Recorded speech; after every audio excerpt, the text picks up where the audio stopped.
Saudara-saudaraku yang terkasih, selamat berjumpa di Renungan Harian di channel Katolik kita.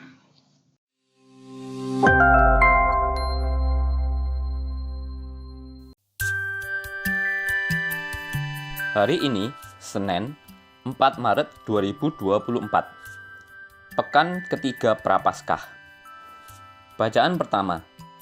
Bacaan diambil dari kitab Keluaran, bab 17, ayat 1 sampai dengan 7.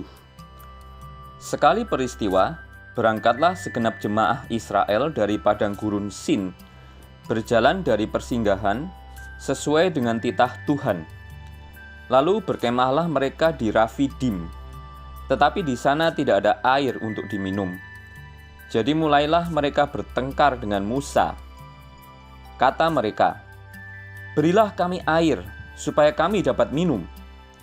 Tetapi Musa berkata kepada mereka, "Mengapa kamu bertengkar dengan aku? Mengapakah kamu mencobai Tuhan?" Dan kehausanlah bangsa itu di sana. Maka mereka bersungut-sungut kepada Musa dan berkata, "Mengapa pula engkau memimpin kami keluar dari Mesir untuk membunuh kami, anak-anak, dan ternak kami dengan kehausan?" Lalu berseru-serulah Musa kepada Tuhan, katanya, "Apakah yang akan kulakukan kepada bangsa ini? Sebentar lagi mereka akan melempari aku dengan batu." Maka berfirmanlah Tuhan kepada Musa, "Berjalanlah di depan bangsa itu, dan bawalah serta beberapa orang dari antara para tua-tua Israel. Bawalah juga tongkatmu yang kau pakai memukul sungai Nil, dan pergilah. Maka aku akan berdiri di sana di depanmu, di atas gunung Horeb. Pukullah gunung batu itu, dan dari dalamnya akan keluar air, sehingga bangsa itu dapat minum." Demikianlah diperbuat Musa di depan mata tua-tua Israel. Maka dinamailah tempat itu Massa dan Meriba, oleh karena orang Israel telah bertengkar, dan oleh karena mereka telah mencobai Tuhan dengan mengatakan, "Adakah Tuhan di tengah-tengah kita atau tidak?" Demikianlah sabda Tuhan. Syukur kepada Allah. Bacaan Injil. Bacaan diambil dari Injil Suci menurut Yohanes, bab 4, ayat 5 sampai dengan 42. Sekali peristiwa, sampailah Yesus ke sebuah kota di Samaria yang bernama Sikar, dekat tanah yang dulu diberikan Yakub kepada anaknya Yusuf. Di situ terdapat sumur Yakub. Yesus sangat letih oleh perjalanan, karena itu ia duduk di pinggir sumur itu. Hari kira-kira pukul 12. Maka datanglah seorang perempuan Samaria hendak menimba air. Kata Yesus kepadanya, "Berilah aku minum." Sebab murid-murid Yesus telah pergi ke kota membeli makanan. Maka kata perempuan Samaria itu kepadanya, "Masakan engkau, seorang Yahudi, minta minum kepadaku, seorang Samaria?" Maklumlah, orang Yahudi tidak bergaul dengan orang Samaria. Jawab Yesus kepadanya, "Jikalau engkau tahu tentang karunia Allah dan siapa Dia yang berkata kepadamu, 'Berilah aku minum,' niscaya engkau telah meminta kepadanya, dan Ia telah memberikan kepadamu air hidup." Kata perempuan itu kepadanya, "Tuhan, engkau tidak punya timba dan sumur ini amat dalam. Dari manakah engkau memperoleh air hidup itu? Adakah engkau lebih besar dari bapa kami Yakub, yang telah memberikan sumur ini kepada kami, dan ia sendiri telah minum dari dalamnya, ia beserta anak-anak dan ternaknya?" Jawab Yesus kepadanya, "Barang siapa minum air ini, ia akan haus lagi. Tetapi barang siapa minum air yang akan kuberikan kepadanya, ia tidak akan haus untuk selama-lamanya. Sebaliknya air yang akan kuberikan kepadanya akan menjadi mata air di dalam dirinya, yang terus-menerus memancar sampai hidup yang kekal." Kata perempuan itu kepadanya, "Tuhan, berilah aku air itu, supaya aku tidak haus dan tidak usah datang lagi ke sini untuk menimba." Kata perempuan itu kepadanya, "Tuhan, sekarang nyata padaku bahwa engkau seorang nabi. Nenek moyang kami menyembah di atas gunung ini, tetapi kamu katakan bahwa Yerusalemlah tempat orang menyembah." Kata Yesus kepadanya, "Percayalah kepadaku, hai perempuan, saatnya akan tiba bahwa kamu akan menyembah Bapa bukan di gunung ini dan bukan juga di Yerusalem. Kamu menyembah yang tidak kamu kenal, tetapi kami menyembah yang kami kenal, sebab keselamatan datang dari bangsa Yahudi.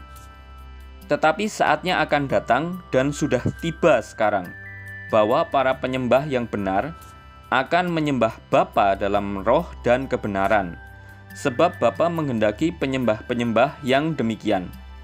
Allah itu roh, dan barang siapa menyembah Dia, harus menyembahnya dalam roh dan kebenaran."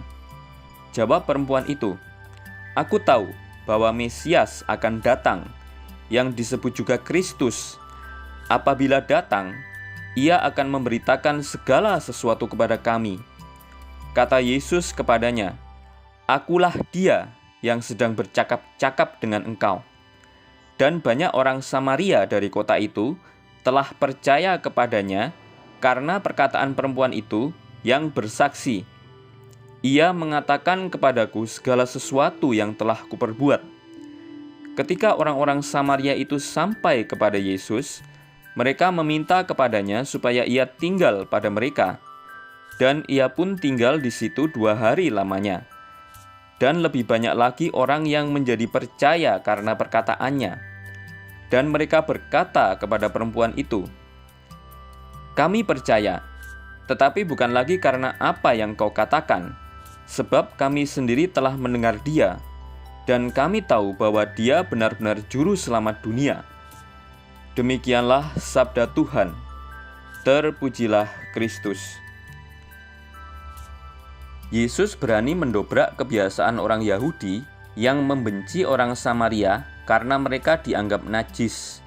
Namun, Yesus berani mendobrak hal tersebut dan mendekati perempuan Samaria tersebut. Hal yang bisa kita pelajari dari kisah tersebut ialah beranilah untuk berkata tolong, bukan justru merasa gengsi. Beranilah untuk menjadi rendah hati seperti Yesus, karena kita adalah pendosa yang membutuhkan rahmat ilahi. Wanita kuat zaman Yesus. Pernahkah saudara-saudari bertanya, bagaimanakah situasi atau nasib para janda pada zaman Yesus? Pada saat zaman Yesus, perempuan yang menjanda atau istilah pada zaman sekarang ialah single mom memiliki kedudukan yang sangat rendah di mata masyarakat. Oleh karena itu, perempuan yang berbuat zina atau perempuan yang ketahuan selingkuh akan menerima hukum rajam atau dilempari batu dengan badan tertanam di tanah dan disisakan bagian kepala yang masih berada di permukaan. Yesus sengaja mengambil contoh kisah dari sosok janda dengan alasan hendak menunjukkan bahwa single mom pada saat itu juga memiliki peran penting dalam kehidupan sehari-hari. Mereka yang dianggap lemah di masyarakat justru mendapat tempat tertinggi di mata Allah.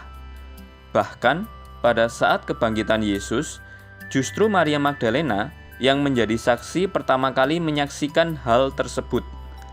Hal itu menunjukkan bahwa perempuan, terkhusus single mom, memiliki peran penting dalam kisah keagamaan. Marilah kita berdoa. Allah yang Maha Pemurah, aku bersyukur atas segala karya yang bisa kulakukan sepanjang hari ini. Sadarkanlah aku untuk mau bertobat dan mencintaimu dengan cara peduli terhadap sesama yang miskin, tersingkir, dan difabel. Kuserahkan semuanya ke dalam tangan-Mu yang hidup dan berkuasa sepanjang segala masa. Amin. Saudara-saudari yang terkasih, terima kasih atas kebersamaannya dalam renungan harian ini. Kita jumpa lagi di renungan harian berikutnya.